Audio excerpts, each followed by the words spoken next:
Christian Audio, a division of Recorded Books, presents 3 Seconds of Courage, How Small Acts of Bravery Lead to Big Change by Riley Kehoe.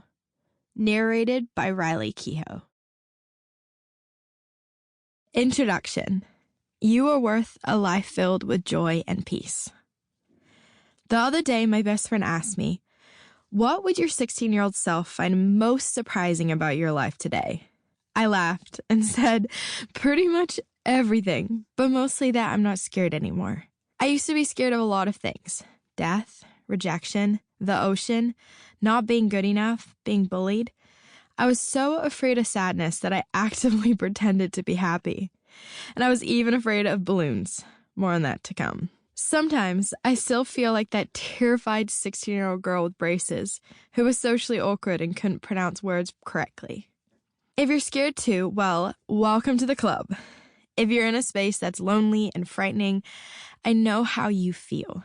This world can be savage. I've been in the trenches of fear.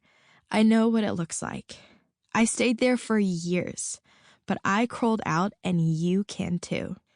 It won't happen in a day. If you are anything like me, it'll take you months or years.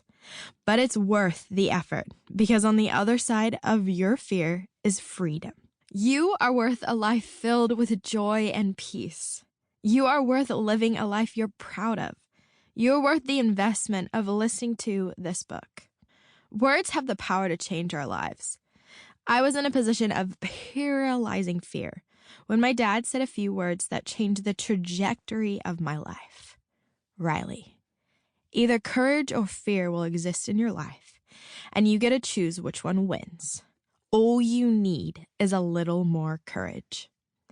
Since then, I think of fear and courage as being an ongoing battle, and victory comes by reaching deeper to eke out just a little more courage. This truth is the North Star I follow, and doing so has given me extraordinary experiences, which you'll learn about in the sections ahead. Imagine what your life would look like if you had a little more courage to chase after the job you want, walk away from the friends who aren't good for you, not let an opportunity pass you by, share your hidden talent with the world, jump at a new job in a new city, or perhaps simply say no. The difference between the life you want and the life you're currently living hinges on your finding courage. One small act that has a big impact. I spent years asking myself, why should I bother fighting this battle over fear?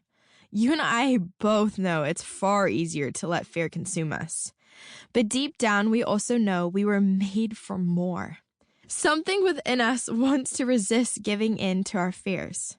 We want to leap. We want to argue. We aren't happy living in the mundane. We are compelled to fight back. Our lives aren't the only ones at risk of being mundane. The world waits, desperately relying on us to win the battle between playing it safe and going all in with living boldly.